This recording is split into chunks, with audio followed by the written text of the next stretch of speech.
നമസ്കാരം ചങ്ങായിമാരെ, ഞാനിപ്പോൾ എവിടെയുള്ളത് നിങ്ങൾക്ക് മനസ്സിലായോ? നമ്മുടെ കണ്ണൂർ ജില്ലയിലുള്ള കാഞ്ഞിരങ്ങാട് ശ്രീ വൈദ്യനാഥ ക്ഷേത്രത്തിൻ്റെ മുന്നിലാണ്. കാഞ്ഞിരങ്ങാട് ശ്രീ വൈദ്യനാഥ ക്ഷേത്രം എന്ന് പറഞ്ഞാൽ ഒരു ശിവക്ഷേത്രമാണ് കേട്ടോ. ഇവിടെ പ്രധാനമായും വൈദ്യനാഥനായിട്ടാണ് ശിവനെ ഇവിടെ കാണുന്നത്, അതായത് രോഗശമനകൻ. കണ്ണൂർ ജില്ലയിലെ തളിപ്പറമ്പ് എന്ന് പറയുന്ന സ്ഥലത്ത് നിന്ന് 6 കിലോമീറ്റർ അകലെയാണ് ഈ കാഞ്ഞിരങ്ങാട് സ്ഥിതി ചെയ്യുന്നത്.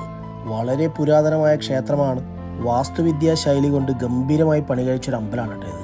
ഈ ഒരു ക്ഷേത്രത്തിൽ വർഷം തോറും മലയാള മാസമായ ധനുവിൽ, അതായത് ഡിസംബർ പകുതി മുതൽ ജനുവരി പകുതി വരെ 2 ഉത്സവങ്ങളാണ് ഇവിടെ പ്രധാനമായിട്ടുള്ളത്. ഒന്ന് തിരുവാതിര ഉത്സവവും മറ്റൊന്ന് കളിയാട്ടവുമാണ്. ഈ ഒരു അമ്പലത്തിന്റെ പുറത്തേക്ക് കൂടി ഇങ്ങനെ നടക്കുന്ന സമയത്ത് എന്തൊരു മനോഹരമാണെന്ന് ഈ ഒരു പ്രകൃതി ഭംഗിയൊക്കെ. മനസ്സിന് ഭയങ്കര ഒരു കുളിർമയാണ് കേട്ടോ. കണ്ണൂർ ജില്ലയിലെ തളിപ്പറമ്പ് ഭാഗത്ത് 3 അമ്പലങ്ങളാണ്.